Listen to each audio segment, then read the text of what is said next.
In every restaurant in Australia you go, you always see in the menu a beautiful slow-cooked lamb shoulder. Maybe you're asking yourself, how can you make that delicious piece of meat to fall off the bone? Well, I'm going to show you. When you get a beautiful piece of lamb shoulder, the meat needs to reach room temperature before you're gonna start cooking it. So what you're gonna do is just give it a nice season, and don't be shy with the salt, okay? Just salt and pepper. Have a really hot saucepan, the one we wanna cook the whole dish. And what I'm doing with my hand here is make sure I'm rubbing into the fat that lovely salt and pepper. Now, at this stage, you can use a tiny bit of olive oil, just a tiny little bit of this. So check this out, guys, listen. So we started in the side of the fat. I slowly start rendering. While this is happening, I'm gonna do a really rough second marinade. A little bit of lemon zest. You grate all that zest, and don't be shy with this. The flavor of choice with lamb. That's rosemary, okay? Really simple, just like this. And that's still sizzling away. Look at that. Some fresh garlic, okay? Whack it, no mercy, and just really simple. All you need to do is put them all together, season it, stir on there, and now put your 5 fingers in the blade like this, and back and forward. So what's gonna happen now, we're gonna turn it around. And now, okay?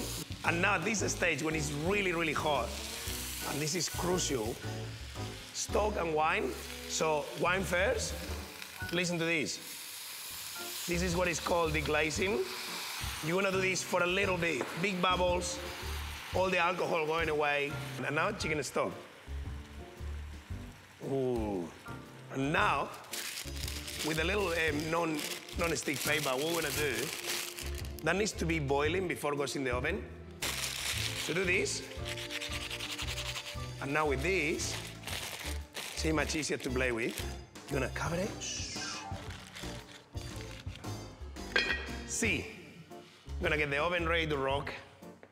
A nice little siesta, a couple of hours. So this is gonna be in the oven for a couple of hours. And it gives you a lot of time to play around and just do an amazing garnish. So what I'm gonna do is a Romesco sauce. I'm gonna get the chili and the capsicum straight in the fire. When you can see the flame is done the really good job, and you're gonna put it in a bowl. Sometimes I use a little tiny bit of oil. It helps. And I season it again. Now I'm gonna put that one off, and what we're gonna do, lock it in. All the steam is gonna try to push the skin from the flesh. So we're gonna chop all that with some tomato, garlic, parsley, paprika, and almonds. And now, okay, on the board, use the blade or the knife to peel. Just go for it.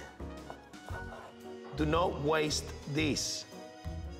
This is the business. Full concentrated capsicum flavor. And now you're gonna take the seeds, and now just go for it. Long steaks.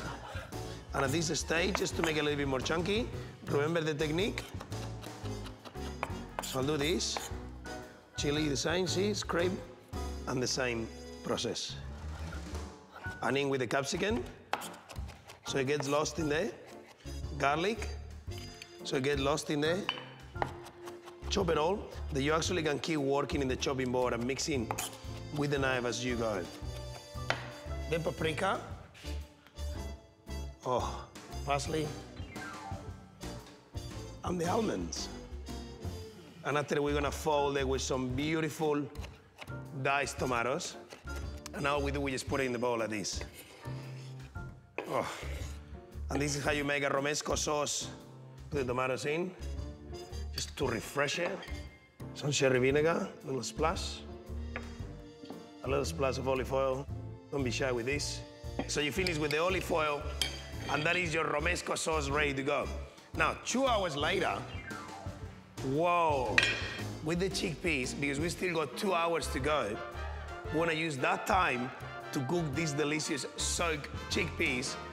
And you put the chickpeas like that, ooh. And And now we put that back in the oven. And now what we do, another 2 hours, just let the magic of time to finish the job. This is the moment when everyone at home is like, wow. Because after all this time, that bone is just gonna fall apart.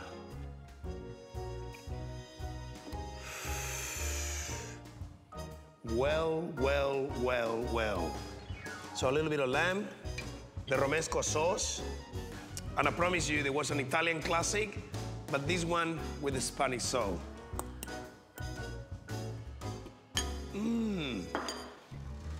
Nice.